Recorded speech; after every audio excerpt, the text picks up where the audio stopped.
Well, we're pleased to welcome Professor Colin Humphreys today, who is the Director of Research in the Department of Materials Science and Metallurgy here at Cambridge University. He wears a number of other hats. He's a Professor of Experimental Physics at the Royal Institution. He's a Professorial Fellow at Selwyn College, just down the road here in Cambridge. And he's also the Director of the Rolls-Royce University Technology Centre of Advanced Materials and the Director of the Cambridge something Centre for Gallium Nitride. It's like reading out an unfamiliar Bible passage. So if you think you're busy, you're not. Sorry.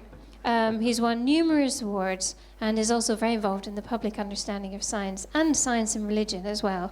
And we're going to hear from him today on one of his topics to do with scientific knowledge and understanding the historicity of the biblical text. So thank you, Colin.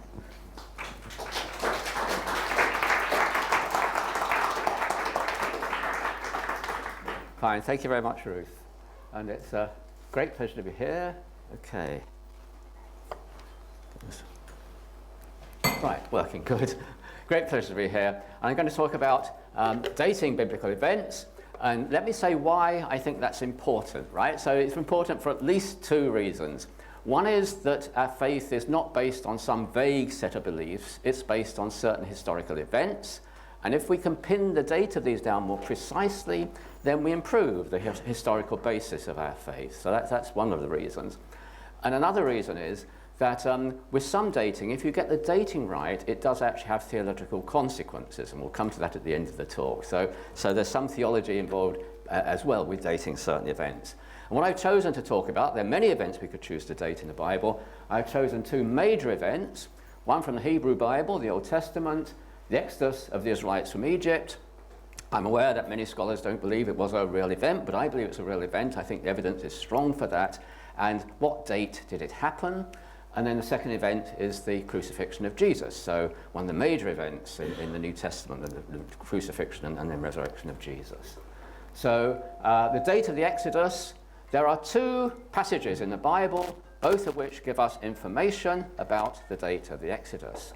The first passage is in the book of Exodus, the first chapter, and it says, "So they," that's the Egyptians, "put slave masters over them," that's the Israelites, "to oppress them with forced labor, and they built Pithom and Ramesses as store cities for Pharaoh." So if we do some archaeology, here's where the science comes in, we can say when Ramesses was built, and so in principle that gives you a date for the Exodus. And then this is the other verse from Book of Kings. In the 480th year after the Israelites had come out of Egypt, in the 4th year of Solomon's reign over Israel, in the month of Ziv, he began to build the temple of the Lord. Now here's someone really trying to give, if you like, dating information. The problem is, these two verses apparently give very different dates for the Exodus, and we'll come to that in a moment. But basically, from archaeology, we know that Ramesses was built sometime after 1300 BC. The second text, we know when Solomon's temple was built, in about 966 BC, plus or minus 5 years, so we know that fairly precisely. And we add 480 years to that, and go backwards in time, we get to 1446 BC. And if you look at biblical scholars, there are two groups of scholars, basically. Some believe other dates than these, but these are the two main dates. Two groups of scholars, and one group believes this date, and the other group believes that date. And of course, they can't both be right. So let's just have a look at this quickly and see if we can throw some light on this. So when was Ramesses built? We know now where ancient Ramesses is today. This wasn't known 100 years ago. It is known today by archaeology. It's in a place called Kentir in the Nile Delta. And the archaeology has revealed literally thousands of pottery sherds which have Ramesses on them. And so this was a huge palace complex of Ramesses II. So it was their capital in the Nile Delta. It was started by a pharaoh called Sethos I, who was the first king, the first pharaoh of a new dynasty. So he started this, he transferred the capital to Ramesses, modern Kentir, and then when he died, it was mainly built by Ramesses II, who took it over. And so this is where the science comes in, and we can say where these places are and when they were built. And just for information, there were earlier pharaohs in this sort of time period, 1648 to 1540, called Hyksos pharaohs. They also settled in the Nile Delta, but between the Hyksos pharaohs and Ramesses and Sethos, there was no major occupation there at all. So when we see Ramesses being built anew, it really was being built anew in this time period. So and what I'm going to do with these dates I'm using conventional Egyptian chronology because I've got a lot of confidence in that it really fits together very well, and these dates are probably accurate in this time period to plus or minus 10 years. So this is famous Ramesses, and these are the dates we're going to talk about. So we know the dates of Sethos I, and these are his reign dates. C means circa, about the dates, about 1294 to 1279 BC, and I'd say that's all plus or minus 10 years. And then his son, Ramesses II, reigned from about 1299 to 1213 BC. In the book of Exodus, we read that Moses killed a slave master in Egypt. He then fled to Midian, and he returned when a pharaoh had died. And the first pharaoh was a new pharaoh. The book of Exodus tells us that, a new dynasty, essentially. So the idea is that Moses killed his slave master when the pharaoh was Sethos I. He fled out of Egypt, went to Midian, and then when he heard there was a new pharaoh, sometime after that he returned, and that new pharaoh was Ramesses II. So the story in the Exodus book fits together very well, but this really means that the earliest date for the Exodus was when Ramesses II started to reign, and that was 1279 BC. And it's hard to argue against that, right? This is a logical argument for the date of the Exodus. If we look at the 480 years argument, then in the Book of Kings, we read that Solomon began to build his temple 480 years after the Exodus from Egypt. Solomon's temple, we know, started in around 996 BC. That's probably plus or minus 5 years. And so the date of the Exodus would then be about 1446 BC, if you add those numbers together. So the question is, are there other interpretations of this 480 years? Because the writer of the Book of Kings, really is keen to spell this out. And we have to then ask, we have to go back and say, what did the original readers understand, of course, and what did the writer understand? And the question is, how did you refer to earlier dates in those times? And the answer is, you look at Babylonian literature or biblical literature or Egyptian literature, you said, this event happened when my father was alive, or these events happened when my great-grandfather was alive. So you went back generations, and you named the people. You said, that's when they happened. And this is how you counted back in time, all right? And we know that, and they counted essentially with generations. And we know the ancient Egyptians and the Greeks, they said, 4 generations ago this happened, or 5 generations ago this happened. They may name the person. And we do that still today, of course, sometimes. And this particularly happened with the Phoenicians and Carthaginians and so on. So throughout the ancient world, people counted back in generations. Each generation was nominally 40 years, and we know this from other literature. You may say that's a generation is a time from the birth of a father to the birth of his first son, all right? You may say 40 years is quite a long time, and that is true. And the analogy I give is the length of a foot. Now, overseas people won't understand this, but in Britain, in England, and in America, and Americans will understand, we have these curious units called inches and feet, right, instead of meters. And the foot is named after the human foot, right? And most human feet are not 12 inches long. Mine actually is, but I'm exceptionally tall, all right? I have big feet. My foot is very close to 12 inches long. Most people's feet are less than that. So when they thought about what a foot is, they took the maximum length of a foot, and I think this was to give people good measure. So if people were measuring out, a carpet to sail, then they'd do this with their feet, right, across the length of the carpet, and they'll say, so many feet, I'll sell you this. And you knew, if this person's got, I think I'm getting it the right way around. I mean, you've got good measure, basically. I may have got that wrong way around. Got good measure. And so a generation normally has less than 40 years, but you took the maximum time between a person being born and his first son. It's not likely to be more than 40 years. And you see this in the Old Testament. Right, for 40 years I was angry with that generation, right? Generation, 40 years, interchangeable. And there's other places in the Bible and in Egyptian literature and so on. So by 480 years, it could mean 12 generations of a nominal 40 years, all right? The maths fits very well. evidence that that is probably the case comes from the Septuagint, which is the Greek version of the Hebrew Bible. These were called Septuagint because it's 70 Hebrew scholars living in Alexandria in Egypt who translated the Hebrew Old Testament into Greek in the 3rd and 2nd centuries BC. And they don't have 480 years, they have 440 years. And the Septuagint is a translation, but also they put their interpretation into it. And so this is like having 11 generations. So they just counted the generations differently. Maybe they, dropped someone out. And so that also fits that this is looking at generations of 40 years. We can go back to the Old Testament, and we have chronologies of the high priests. And Aaron was high priest at the time of the Exodus. Someone called Azariah was high priest when Solomon's temple was built. We can count through, and there are exactly 12 generations. So this generation argument really fits very well. So there's strong evidence that 480 years is 12 generations, so a nominal 40 years. What's the real length of a generation? If you go into an antique shop today and ask a dealer, which I've done, and look up on the web, it's 30 years is reckoned to be the time of generation today. A biblical scholar called Bright wrote a book called, a history of Egypt, I think. And he said at the time of the Exodus, a generation was about 25 years.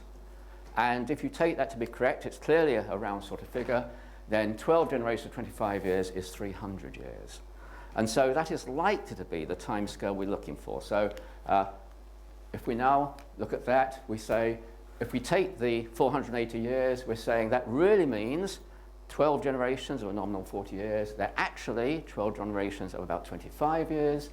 And then that's 300 years. We add that to 966, and we get to 1266 BC. And that's firmly in the reign of Ramesses II. So, if you take this other interpretation, which is looking as to how this verse would have been interpreted in the culture of the times, which is what we must do, then the story fits together, and we have a consistent date of the Exodus in about 1270 BC, probably plus or minus 20 years. So that's the Exodus story, and we'll move on now rapidly to the date of the Crucifixion. And I first got involved in this when my father gave my younger daughter, when she was 8, a book called Great Men of History. Today, it probably would be called Great Persons of History. It was then called Great Men of History. And it was like a Ladybird book, if you remember those. It had one page was on one great man of history. So one page was Julius Caesar, one page was Alexander the Great, one page was Christopher Columbus, and so on. And there was an index in the front, and it listed these people, and it gave their dates of birth and death. So for Julius Caesar, it said born 100 BC, died 44 BC. And Alexander the Great, it gave dates of birth and death. When it came to Jesus, it said born 4 BC, question mark, died AD 30, question mark. And my daughter said to me, Daddy, why do we know the dates of all these other people and we don't know when Jesus was born and died? So I thought, well, that's a very good question, as children often ask. So that's where I really got interested in this. And really, it's not curious. I mean, I thought it was curious when it was asked. It's not curious because why do we know the dates of these people? They were basically famous people, and their dates were recorded in the literature of the time. So Julius Caesar's birth and his death, they were written down by the Roman historians at the time. Jesus of Nazareth was born to poor parents. How do we know that? Because in the Old Testament you read when a son is presented in the temple, if you're a normal person or a wealthy person, you sacrifice a lamb and a pigeon, but they had provision for if you were very poor. If you couldn't afford a lamb, then you sacrifice 2 pigeons or 2 doves. And that's the option that Jesus' parents took. So we know they're poor parents. And people don't record the death of poor parents in ancient civilizations. And you may appreciate with the fire we had in England recently, people don't record information about people who are poor very, very thoroughly often. And then Jesus died a common criminal, all right? And that wasn't recorded. I mean, none of the other people crucified, their dates of death aren't recorded either, right? So it's not unusual that this happened. But can we reconstruct when Jesus died from information that we have? So what we're going to do to start with is to get the broad time span for the crucifixion. So this is extra biblical information. Tacitus, certainly not a Christian, or nor Jew. I mean, Tacitus, a Roman scholar, he says, there originated Christ, having executed in Tiberius' reign by the governor of Judea, Pontius Pilate. So we know that Jesus died when Tiberius was reigning, and those dates are recorded in Roman literature at the time. And we know that he died when Pontius Pilate was governor of Judea, and those dates are recorded in Roman literature at the time. And Matthew's gospel said, those who arrested Jesus took him to Caiaphas, the high priest, and the dates of Caiaphas are recorded in Jewish literature of the time. So we know that broad date range, and these are the dates. Tiberius reigned from AD 14 to 37. Pilate was governor of Judea from AD 26 to 36. Dust goes into 37. Pilate was removed before the Passover in AD 37, and Caiaphas, a high priest, from AD 18 to 36. So all three people were ruling in their different ways when Jesus died. So the earliest date for Jesus to have died was AD 26, right, because he had to be ruling, and the latest date was AD 36, because he had to be high priest. And so that's not controversial, right? Nearly all scholars agree that the crucifixion was in this 10-year time period. And just in passing, we note, the evidence from the Gospels agrees with this external source of Tacitus. And then the day of the crucifixion, and some people dispute this, but it really is well attested, it was Friday in all four Gospels. All early Christian literature has it as Friday. And here's a particular quotation from Mark's Gospel. It was preparation day, and Mark actually puts in bracket that is the day before the Sabbath. The Jewish Sabbath was on a Saturday, right? It went from Friday evening to Saturday evening, and so this was on the Friday, went from Thursday evening to Friday evening when Jesus died. So Jesus was crucified on the Friday. The time Jesus died, Matthew's Gospel tells us that Jesus died around the 9th hour. The Jews had a sunset to sunset day, but they measured their hours of daylight from sunrise. So they used both a 24-hour clock and a 12-hour clock, and we do the same, of course. So it's interesting. Sunrise in Jerusalem at Passover time was about 6 a.m. We can calculate that. So Jesus died at about 3 p.m. That's adding on 9 hours on a Friday in the period AD 26 to 36. So Jesus died, we know, around Passover time. So let's define Passover time. This is the book of Exodus, the first Passover, where Moses is told, take care of them, that's the lambs, until the 14th day of the month, the first month, which was later called Nisan. Nisan, we know, corresponds to March and April. It's a Jewish month, but in our calendar, it corresponds to March and April. It's a month in the spring. So take care of the lambs until that time, the 14th day of Nisan, when all the community would slaughter them at twilight. So we know from this the Passover lambs were killed on the 14th day of Nisan. That's the first the first month of the Jewish religious calendar, right? They had a civil calendar as well. The first month of the civil calendar was in autumn. First month of the religious calendar in Nisan, in spring. And then Josephus tells us, a great Jewish historian, that in the 1st century AD, the Passover lambs were slaughtered between 3 p.m. to 5 p.m.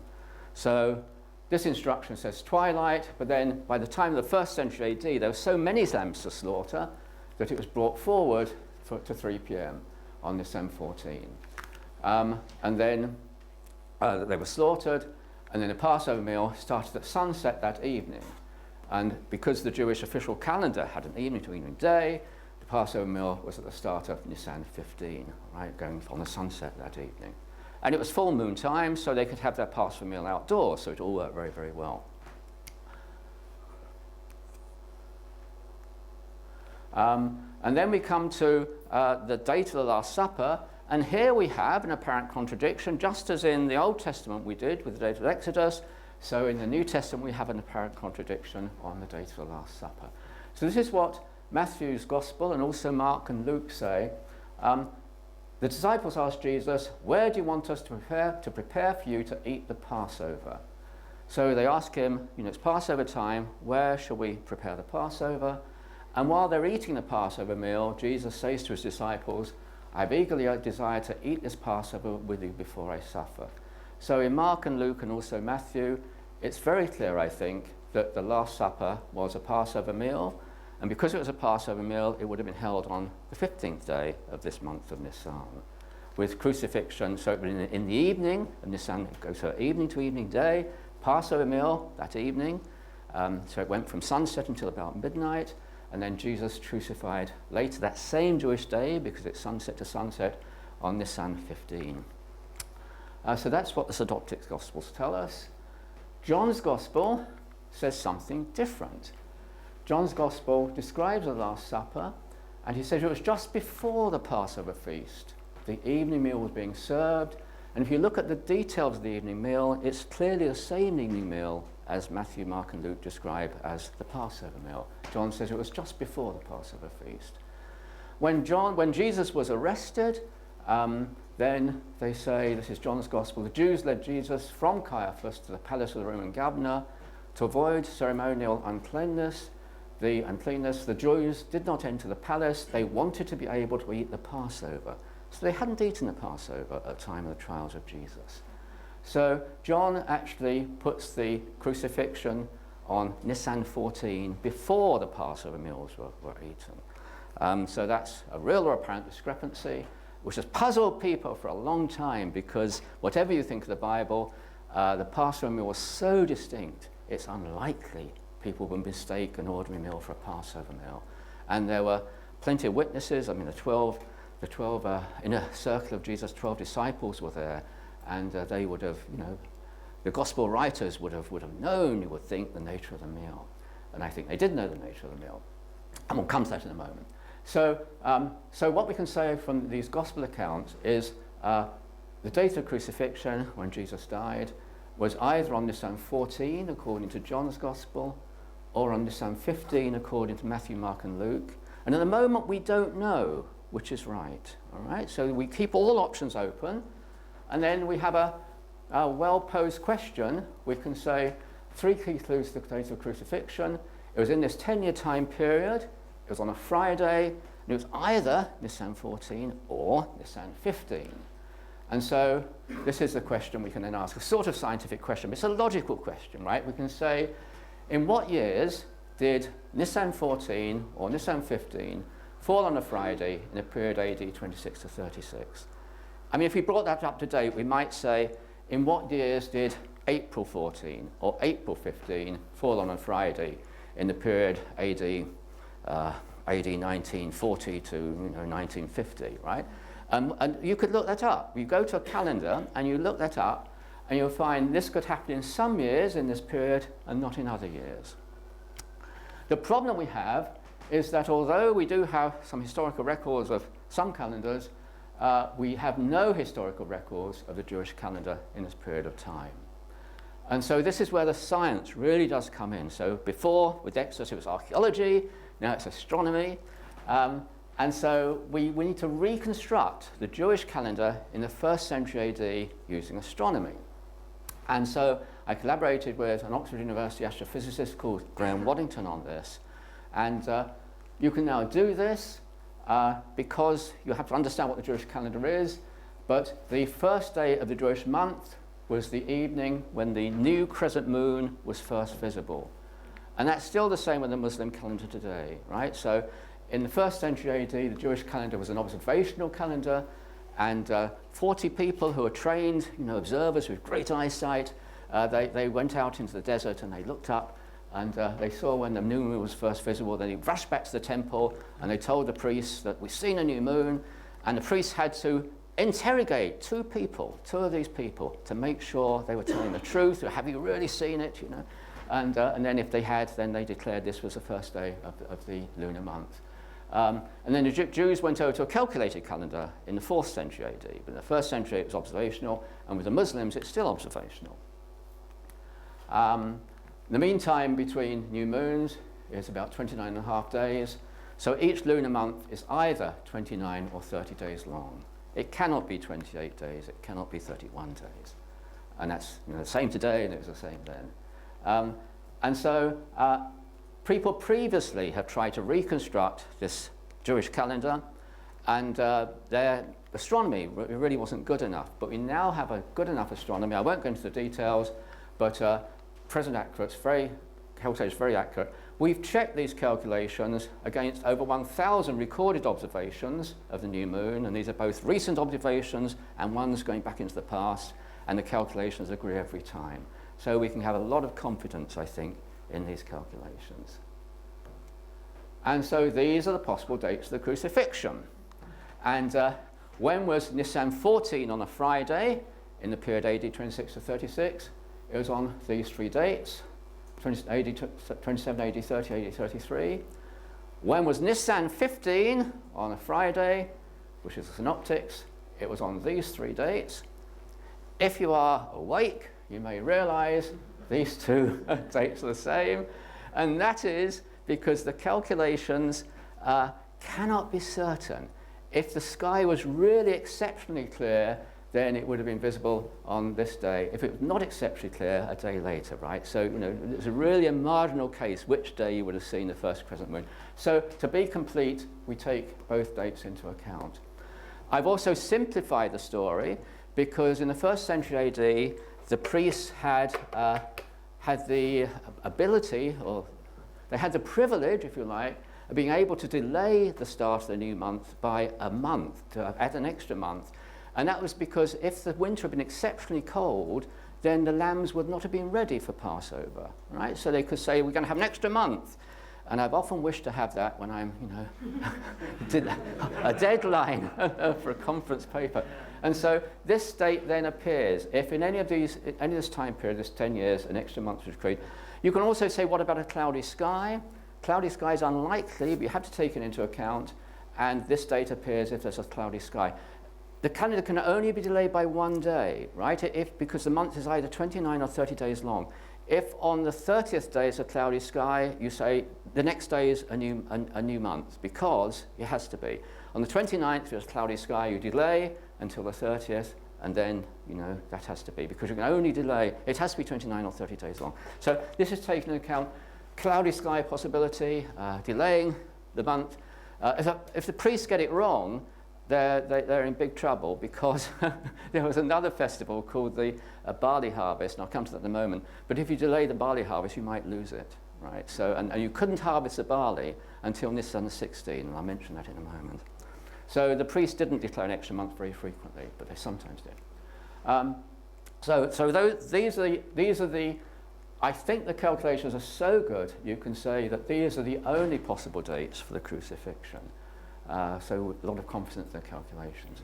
But so how do we then narrow these down? Well, we look at other biblical clues, and this is one of them. So Luke's Gospel, first verse of the 3rd chapter, he really tries to specify when John the Baptist started his ministry, and he gives all sorts of historical clues, but this is the key one. He says John the Baptist started his ministry in the 15th year of Tiberius Caesar, right? And he really means to pin this down. Unfortunately, we don't know the calendar Luke was using, but he was probably using the Roman calendar, because Tiberius Caesar was a Roman governor, and in the Roman calendar, this would be AD 29. And also, Luke was writing probably to a Roman person called Theophilus, as he was with Acts, writing to Gentile people. So AD 29 is probably this 15th year. If in fact Luke was using the Jewish religious calendar, then it would be AD 28 to 29, spring to spring, or the civil calendar, autumn to autumn. So those are the three possible dates. But whatever calendar he was using, AD 27 is too early for the crucifixion, because John the Baptist baptized Jesus, and if John the Baptist started his ministry, the earliest AD 28, then that date must be too early. So we can go back to this table and cross out these AD 27 dates. And then there's a lot of evidence that Paul was converted the latest possible date,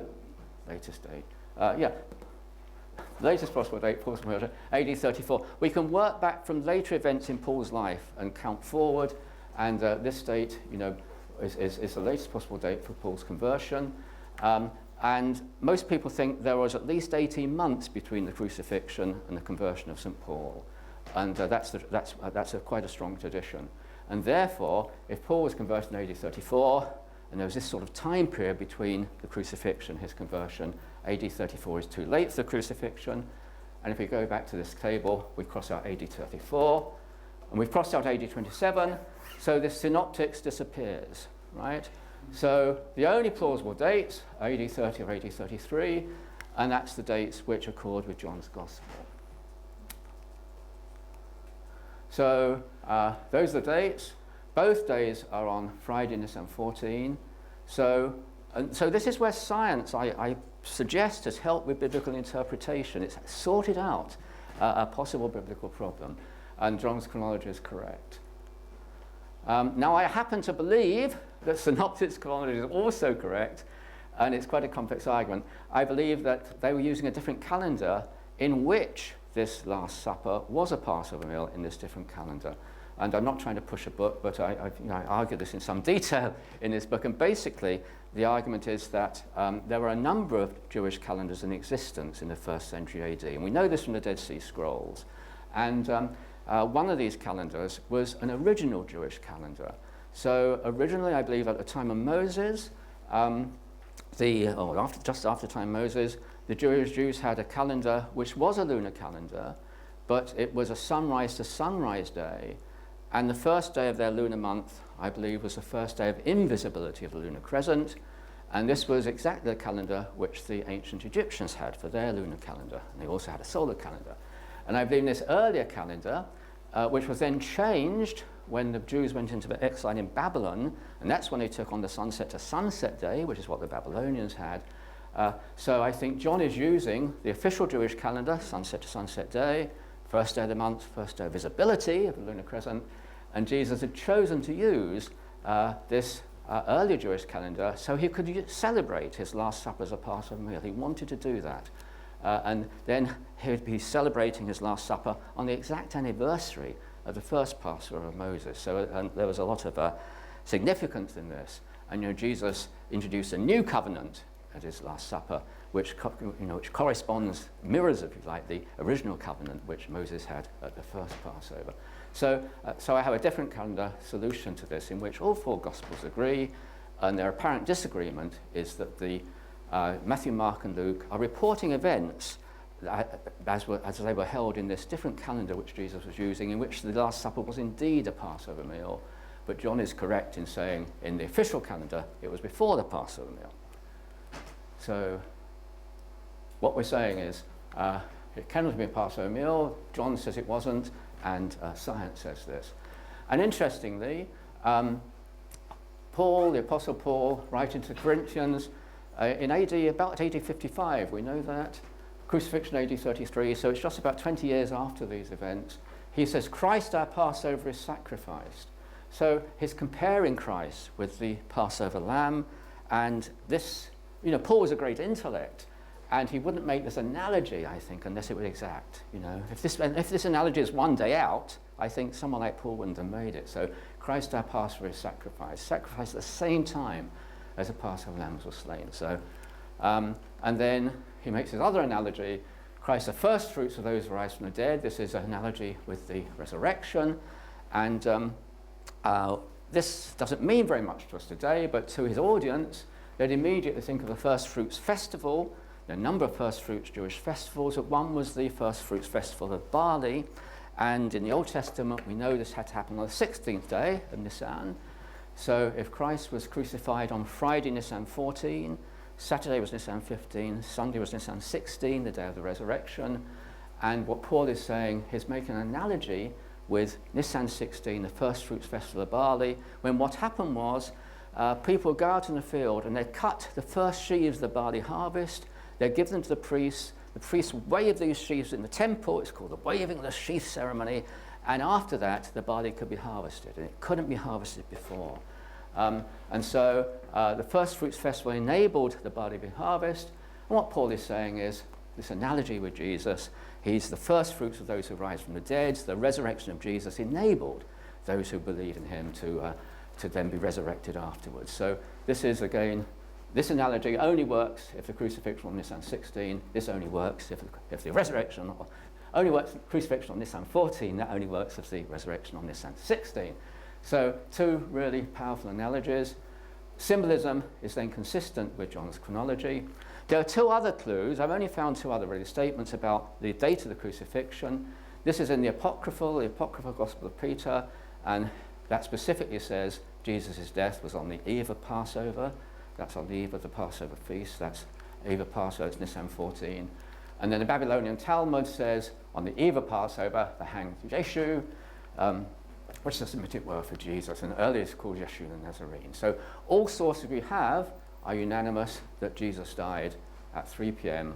on December 14, which Josephus tells us is when the first Passover lambs were slain. So it's a powerful analogy. And Jesus died on the same day and the same time as the first Passover lambs were slain. So this is quite remarkable timing, I think, just to point this out. So it's very hard for someone to choose when they're going to die the precise hour, of course, unless they commit suicide, and then they do choose. But otherwise, it's very hard for a person to choose. And so Jesus dying at this same time is consistent with this event being a pre-planned event in the timetable, if you like, of God. And so it's consistent with a God who has a salvation plan, and I'll come back to that later. So what we've done so far, we've got AD 30 and AD 33 as the possible dates. So these are a few more clues. John's Gospel records 3 Passovers in the ministry of Jesus. The earliest date for the start of Jesus' ministry was when John the Baptist started, and the earliest date, that is AD 28, but it's probably AD 29. So if that was the start of Jesus' ministry, then the crucifixion could not have been AD 30, because you can't then fit in 3 annual Passovers. So that rules out AD 30. And then there's another reference in John's Gospel where at the first Passover, Jesus is having a debate with the Jews, and the Jews say to Jesus, it has taken 46 years to build this temple, and by that they mean the inner temple, right? The refurbishment of the inner temple, which Herod did, and Josephus tells us when that started, and you add on 46 years, you get to AD 30, if they really started then, or AD 31 if they had to get together all the materials before they started. So you get to that for the first Passover of Jesus' ministry. If there are 3 Passovers, then you can't have the crucifixion in AD 30. So you're left with one and only one date. That's Friday 3rd of April at AD 33 at 3 p.m. So easy to remember, it's all the 3s. And so we first published this, in fact, in Nature. I published it in Wellington some time ago. And then we have refined the calculations, and so the refined calculations are given in this book with more details. So that's a sort of an elimination argument. You go through the possible dates, and you sort of eliminate them one by one, you home, and you just get one date, the 3rd of April, AD 33. And then what I want to do, just in the last few minutes of the talk, is to talk about what I call the first positive method of dating the crucifixion. This is tentative, and it's controversial, and not everyone will agree with it. But this goes back to Peter's Pentecost speech, and this was given only 7 weeks after the crucifixion. So the Feast of Pentecost was 50 days, we will say 50 days, you will say 49 days counting inclusively, so that's 7 weeks of 7 days. That's why it was called Pentecost after Passover. And the account in the book of Acts says that the disciples were behaving in a rather unusual way. So they're speaking strange tongues, and they were exuberant and enthusiastic. And the crowd says they're drunk. And Peter gets up, he says, they're not drunk, it's just the third hour, right? It's 9 o'clock. If we're speaking today, we would have said the pubs aren't open, they're not drunk, you know. So he says this is a fulfillment of a prophecy. So Peter says, let me explain this behavior to you. And then what he's going to do, he's going to quote the prophecy of Joel. And he's going to say something remarkable to the crowd. He's saying, you're living at a time of fulfilled prophecy. The prophecy of Joel given, we don't know when Joel wrote this, 9th to 5th century BC, but the latest is probably the 5th century BC. It doesn't matter very much. This prophecy given, say, at least 500 years before the time. And Peter is saying, this is fulfilled prophecy. And this is what Peter says in the book of Acts, the 2nd chapter. He says, this is what was spoken by the prophet Joel. And Joel said, in the last days, God says, I will pour out my spirit on all people. I will show wonders in the heavens above. The sun will be turned to darkness, and the moon to blood, I've underlined that, before the great and glorious day of the Lord shall come, and everyone who calls on the name of the Lord will be saved. And so how do we interpret that? What did Peter mean? And so if you look at biblical commentaries, they're divided. So some say that Peter's claiming all Joel prophecy was recently fulfilled, which is what actually Peter says. And other commentators say, no, this refers to the future. But that's actually not what Peter says. So if we take what Peter says at face value, that Peter is claiming that Joel prophecy has recently been fulfilled, then what does he mean? So he starts by saying, in the last days, and the last days throughout the New Testament refers to Christ's first coming. That phrase, it's used in the book of Hebrews, I think, where Paul is saying, you know, in times past, prophets were sent and they were killed, but in these last days, God has sent his Son. The outpouring of the Spirit is clearly what happened at Pentecost, and that's what Peter is saying this prophecy refers to. The great and glorious day is then the resurrection, from which time all who call on the name of the Lord will be saved. The sun turned to darkness. Now, many of that original audience would have realized the 3 hours of darkness at the crucifixion. There could be a natural mechanism for this, which could be a dust storm, a very severe dust storm at that time.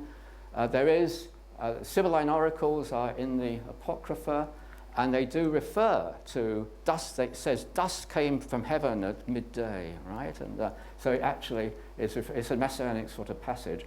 So if you want a natural explanation, then a dust storm is possible. And then the moon turned to blood the same evening as the crucifixion, before that great and glorious day, the resurrection.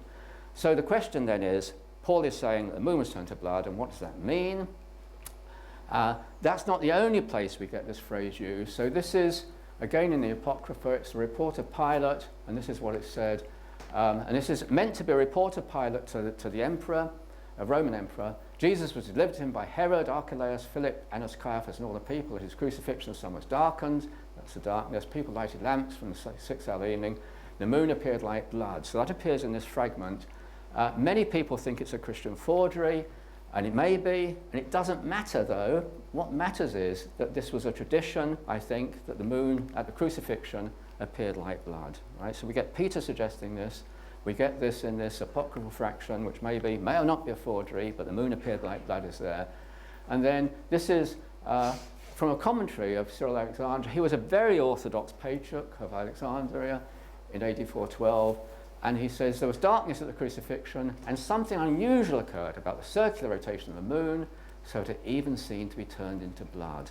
So we have these 3 documents suggesting the moon appeared like blood on the evening of the crucifixion. In Acts, report of Pilate, Cyril Alexander. So what does that mean? Well, science comes in again. So it's a graphic description of a lunar eclipse. So basically a lunar eclipse, the moon is in the Earth's shadow. But so there's the sun, then there's the Earth, then there's the moon. But some sunlight still reaches the moon by refraction of light through the Earth's atmosphere. So the light goes through a long path length in the Earth's atmosphere. The blue light is scattered out, that's why the sky appears blue. And the sun at sunset often appears red itself, you know, or sunrise. And it's this red light which falls on the moon, it's then reflected back to us. And that's why an eclipsed moon can look blood red. And you may have seen this yourself. It doesn't always look blood red, but it frequently does. Here's okay, you can't see this very well. This is a photograph taken in Liverpool of a blood red moon. But I think there's a photograph of a blood red moon in the Times, the front page of the Times about last year as well. So it happens very frequently. Eclipse the moon is blood red. So that's a scientific mechanism. The other thing we have to ask is, does ancient writers around this time use this moon turned to blood to actually describe a lunar eclipse? There are many times this idea of the moon turned to blood is used. So this is one of them. This is Quintus Curtius writing about the history of Alexander. 2 days after Alexander crossed the Tigris, the moon was suffused with the colour of blood. That's what he says. We know when he crossed the Tigris, we can back calculate, and there was indeed a lunar eclipse then. So there was a lunar eclipse on that date, which is exactly when he says the Tigris was crossed. Here's another example, martyrdom of Bishop Felix. When he was about to martyr, the moon was turned to blood. We can back calculate. That was when he was martyred. That's recorded in this book, the Acta Sanctorum. There was indeed a moon eclipse that evening. Right? So this phrase is used a lot, and it's the way that in the ancient world lunar eclipses were described. They said the moon was turned to blood, and it means lunar eclipse. So we can then retrocalculate eclipses, and we can say, was there a lunar eclipse? That's the first question, visible from Jerusalem at Passover time in this 10-year period. And the calculations are quite tricky because you have to take into account long-term variations in the Earth's rate of rotation. So, about 100 years ago or before, people thought the Earth rotated uniformly on its axis. And now we know that's not the case. It's slowing up. One day it will stop. And it's slowing up mainly for what's called tidal friction, right? When the tide comes in and out, that's exactly, it's exerting a friction on the Earth, and it's slowing it up. And also, with global warming and other events, the polar ice caps are melting and shrinking, and so the shape of the Earth is actually changing. And if you're a scientist, that changes what's called the moment of inertia of the Earth, and that gives you a variation in the Earth's rate of angular momentum, in the Earth's rotation. And so we now know what these effects are, and we can also use ancient Babylonian and Chinese eclipse records that we trust to pin down these variations in the Earth's rate of rotation. And there was one eclipse visible, and only one, and the date of that eclipse was AD. Well, there was one and only one visible. So there's a unique solution to this science question, and that was Friday, 3rd of April, AD 33. So it's a completely different argument, which comes up with exactly the same answer for the date of the crucifixion.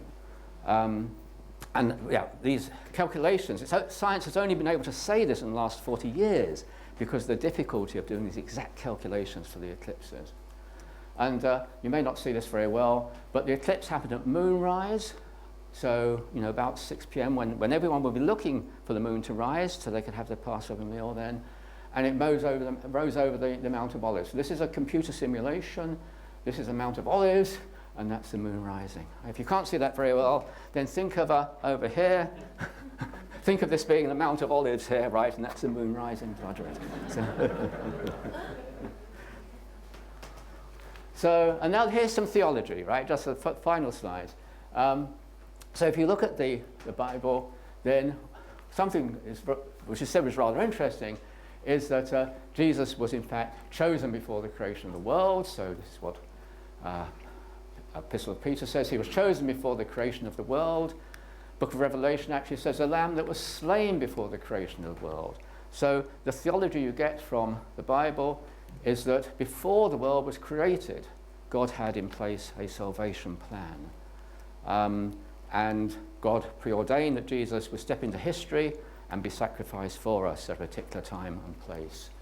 We know if we put some science into this, we say Jesus died the same time as the first Passover lambs were slain, 3 o'clock on December 14. So that's an amazing coincidence, or else it is pre-planned. Then we have this amazing coincidence, or pre-planned, of the lunar eclipse. And the point I'd like to make is this was a normal lunar eclipse that we can back calculate. So to produce this eclipse, God wasn't shifting anything in its orbit, right? It's just a normal eclipse that we can calculate. But for this to have happened, it must have been preordained and put in place. And if the original start of the universe was a Big Bang, then this must have been built into the original Big Bang to happen at this time, right? So it's an amazing thought if it's correct. And I think these events may be evidence really for the existence of God, because I think they are actually quite powerful arguments. So built into the origin of the universe, encapsulated in the Big Bang, Jesus slain as our Passover lamb, central God's plan of mankind. So the implication is that God planned in detail his son would enter the world at a particular time in history and a particular place in geography, and all pre-planned, and this was the date of the crucifixion. Right, thank you very much.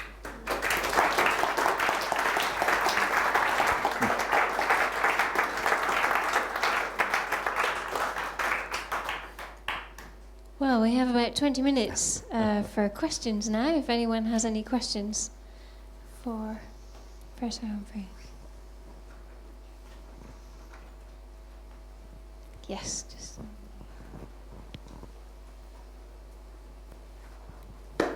The notion of a dust storm seems pretty ridiculous. I mean, people knew about dust storms The Bible makes no mention of it being a dust storm, refers to it as darkness. Is that really even plausible? I mean, it seems a little fantastic to me.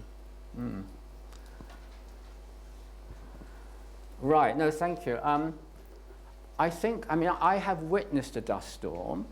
So I was actually in Kuwait, and I was outside in Kuwait, and I looked up at the sky, and all I saw was this, well, brown sky, I guess, and stretching from, but it was in the distance, right, and stretching from the ground right up to the sky, and I noticed, and I coming towards me, and I didn't know because I hadn't experienced before, and so people said to me, "Dust storm, get into the hotel." And I was close to my hotel, so I rushed inside the hotel and went to my room, and the sun was shining into my room brilliantly, right? It's just a brilliantly sunny day, and then the dust storm sort of came, and it was so powerful. It was a modern hotel with sliding doors. The dust actually got through the seals around it, and it was completely black outside, right? You just saw nothing at all outside. And it is the right time of year for a dust storm, is in April. And the first dust storm of the year can be very severe and typically can last, for several hours. So I think it is a possibility. I wouldn't rule it out, especially having, seen this myself. And the plague of Egypt, of darkness, could have been a dust storm as well. So my philosophy, if you like, which may be wrong, being a scientist particularly, if you look at biblical miracles, then I would look for a natural cause first, because I think God normally works in, with, and through nature, right? And then the miracle's the miracle's in the timing. And if there isn't a natural cause, then you do look for God acting differently. We don't have evidence for it. So I would say that there is the Sibylline oracles, which says, and it's talking about the Messiah, and it says dust came down from heaven, and so that's maybe a pointer, but I wouldn't rule it out. So yeah, but it may not be true. Yes. Any more? Yes, here, and then we'll go to the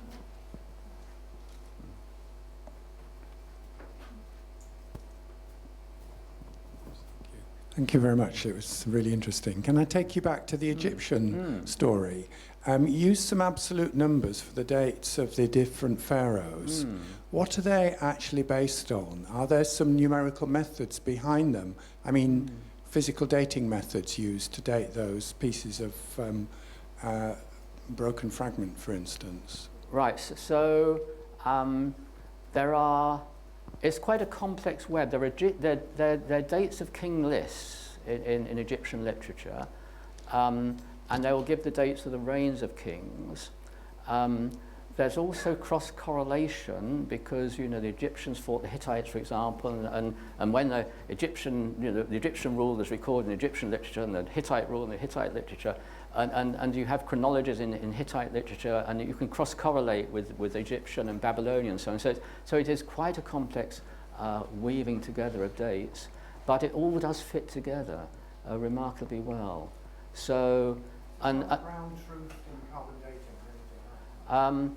There is some carbon dating which comes into this sometimes.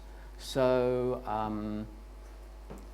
things like the eruption of Santorini, which is a Greek island, and that actually went into Egypt as well. There's in Akrotiri, there's carbon dating done there on trees which were perished at that time and so on. So carbon dating comes into this as well. Now, there's a question just further towards the back. Hi, I'm just wondering, have you ever read a book by John Lennox called Against the Flow? I know John Lennox. Yeah, I haven't read that book. No, I haven't. He puts forward a really wonderful way about how the book of Daniel could actually predict the date of Christ's crucifixion, and how he uses the Babylonian calendar to work it out. I was just wondering if you were aware of that. Yes, so it's a very good question. So Daniel has this prophecy of 70 weeks, and various people, not just John Lennox but others, right, have used this 70 weeks and come out with a date for the crucifixion. Now, I've always hesitated to do this, and that is because different people have come out with different weeks, right? That's the first thing. And the other thing is, when you read Daniel, I'm not totally convinced that in this passage Daniel's referring to Jesus. I'm not totally convinced, all right? So I've just held back a bit from doing this. And there's a very good biblical scholar I know, will be known to people here, Ernest Lucas, who's written a commentary on Daniel, and he's held back from this as well. So, but it's an amazing prophecy, and if you do the calculation in one way, you do actually get to this date. Right, so that is true. But I've just held back a little from that. No, I think Erin had a question as well, just in the middle. Thank you so much for your talk. It was fascinating. In the beginning, you mentioned that some of the dates have theological consequences. And I was just wondering if you felt that the timing of the Exodus, if you saw that as having any theological consequence for where you've timed that? Right, thank you. Right, so let me come back to your question about dating, because I'm actually writing a paper at the moment which isn't published. I'll tell you what it is, though. It is quite interesting. And I think this sort of probably had theological consequences. So this is, when I give talks on science religion, people sometimes say to me, what about the long day of Joshua? Now, I don't know if you're familiar with this, but in the book of Joshua, it says that Joshua prayed to God, and he said, God, let the moon, I'm paraphrasing, let the sun stand still over Gibeon, and let the moon stand still over the valley of Ajalon. And he was fighting a battle, right? Joshua was God. Okay. The Israelites had entered Canaan, right? The walls of Jericho had fallen down, and they were now, conquering some rest of Canaan, and they're fighting. I think it's the Amalekites, and Joshua makes this prayer that the sun will stop still and the moon will stop still, and then it says this is what happened, and the day was essentially lengthened so they could defeat their enemies, right? And that's a hard passage for a scientist to read, because you know if the moon stops still or sun stops still, it has consequences, and that's how it's translated in biblical translations. And so I've always said I just don't understand this. I don't understand what's going on. So I think I do now understand it, right? And so basically, what the Hebrew word says is the sun stopped, right? So that's what Hebrew says. And then you have to say, what does it mean, right? And all the Bible translators, from the King James Bible through to all the modern translations, have assumed it means the sun stopped moving, right? But you say to yourself, can it mean the sun stopped doing what it normally did? And that is, it stopped shining, right? And if you think of that, you immediately think, solar eclipse. And so, sorry, have I got 2 or 3 minutes? Right. Yes. All right, so it's a very interesting story. So you think solar eclipse, we have a good right? amount of time. So I then thought this was a great original thought I'd had, but then as most of my original thoughts, you find out they're not original at all, right? And some linguist, a very distinguished linguist in Princeton University 100 years ago, had said, this means the sun was eclipsed. And what he had done, he'd taken this Hebrew word for stopped, and you notice it has the same root as a Babylonian word, which is used for eclipses, right? So they use the same root, and in Babylonian, this is their cuneiform texts, which are describing astronomical events. They use exactly the same word for an eclipse of the sun. And they say the sun stopped, the same word, means the sun stopped shining, and it was an eclipse, and they record it as an eclipse. So he says, this is a mistranslation, it should be the sun was eclipsed, right? And so that was done 100 years ago. And then about 50 years ago, an astronomer called Sawyer, John Sawyer in this country, he wrote a paper where he calculated ancient eclipses, and ancient eclipses over Canaan, and he got only two possibilities between, I think, 1500 BC and 1000 BC. It takes this long time period, but eclipses are quite rare, total eclipses. You've got two possibilities, and the trouble is they're too late. We looked at dates of Exodus here and so on, and they're just too late for the entry into Canaan. And so this idea of eclipse was then forgotten about and dismissed. So biblical scholars are aware of it. They say the calculations don't fit, and it's been dismissed.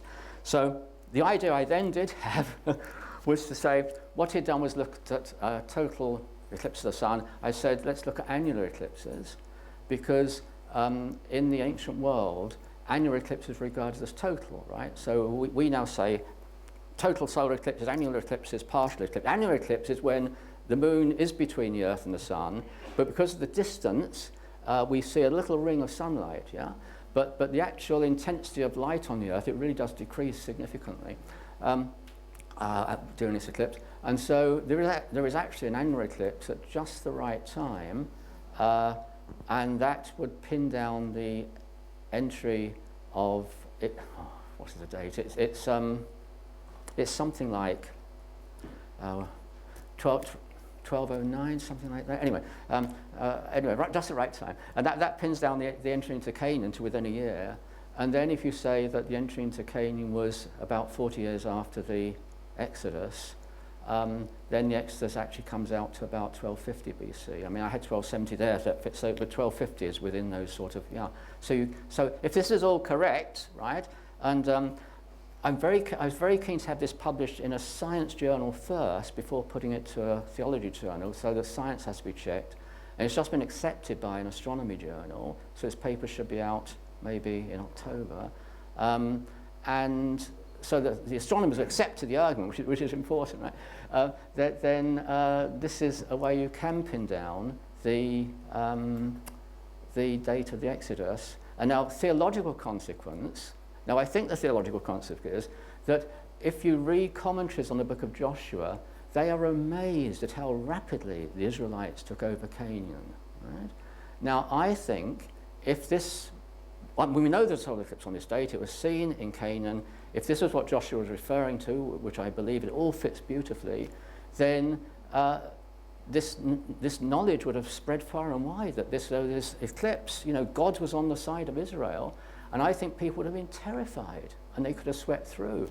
And a modern analogy is ISIS. You think how rapidly ISIS or Daesh, how rapidly they went through Iraq and Syria, although their forces were rather small.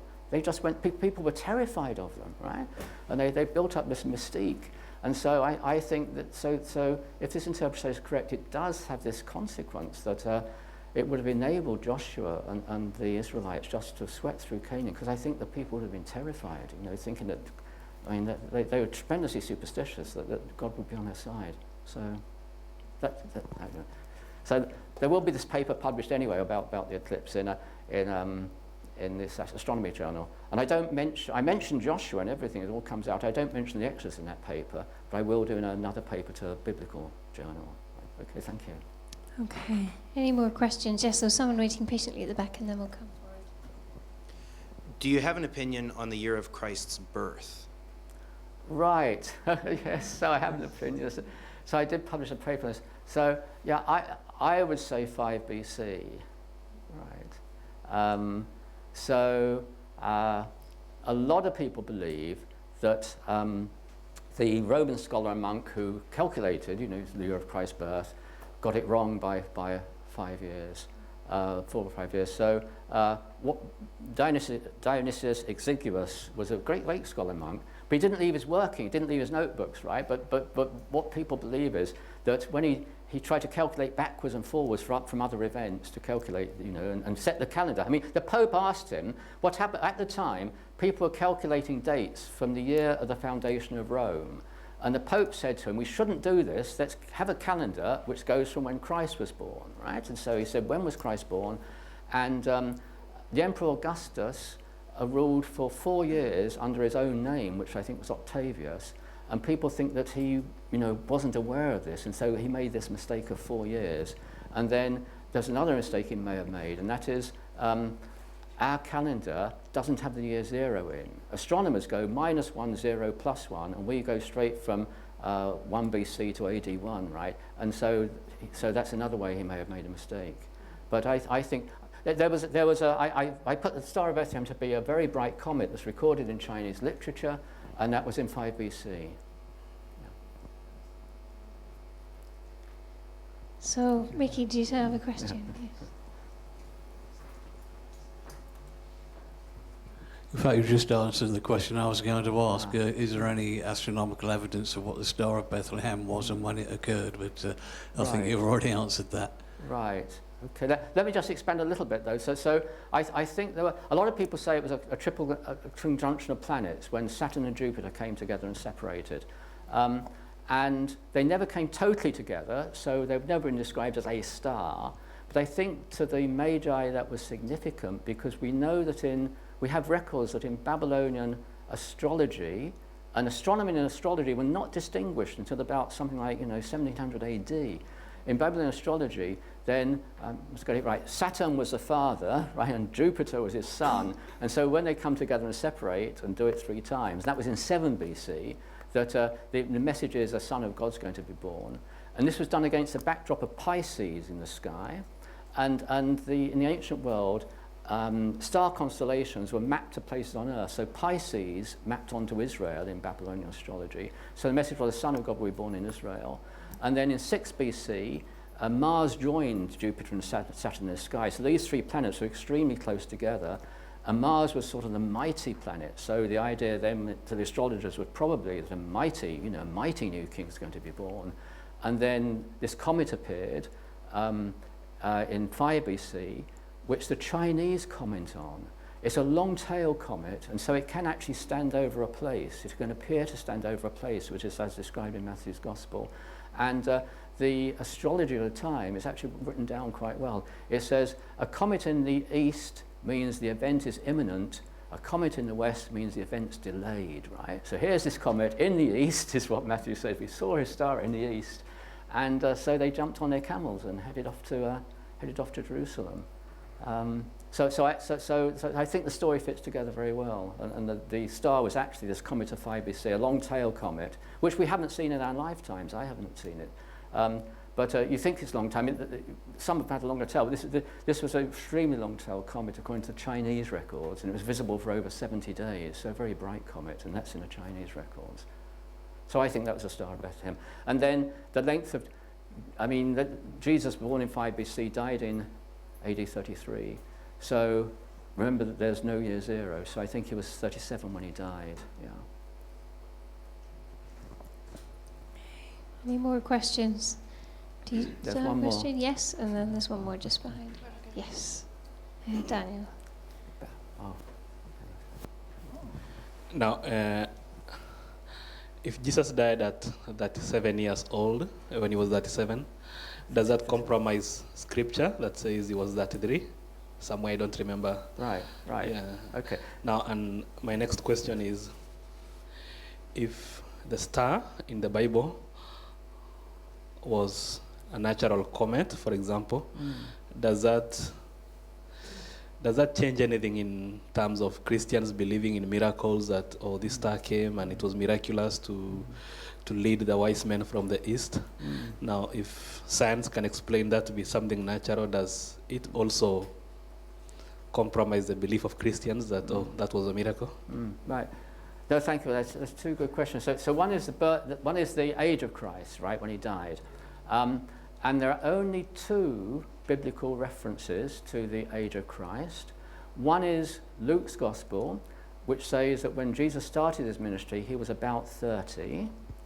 And the other is the Jews say to Jesus, you are not yet 50, right? So those are the 2 clues we have.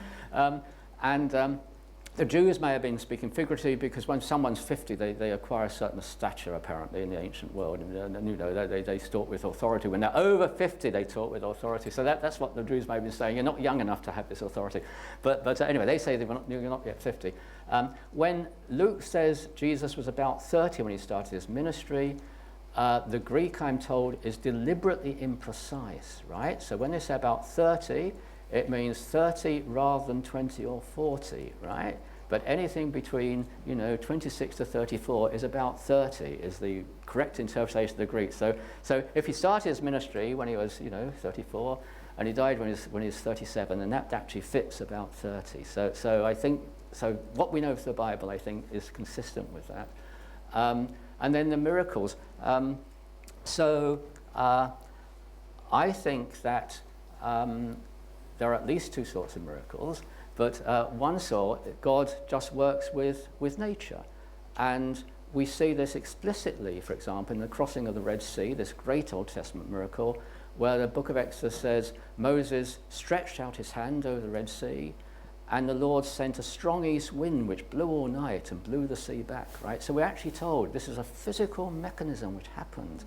And it fits very well something called wind set down. So God performs lots of miracles in the Bible by working in, with, and through the nature he created, and they're still miracles because the miracle's in the timing, right? But then your question is very good, and they're supernatural because God's responsible for everything, right? But and the timing is just remarkable. An event like the resurrection, I think, I know there's Jewish people here and Muslim people here, but I think the resurrection you cannot explain by science. It's not just the resurrection.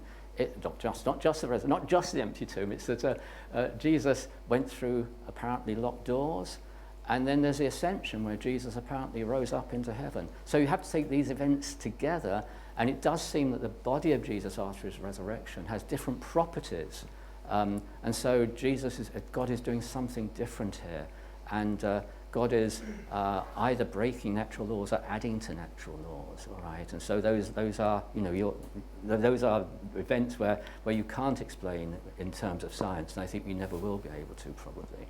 So, but both events, working with science and then, adding to natural laws, so they're both should be regarded as miracles, I think. But it's a very good question, thank you. Thank you very much, Colin. And I think that's a great place to stop, but I'm sure you will be around for a few more minutes if people want to go and ask more questions. So thank you very much.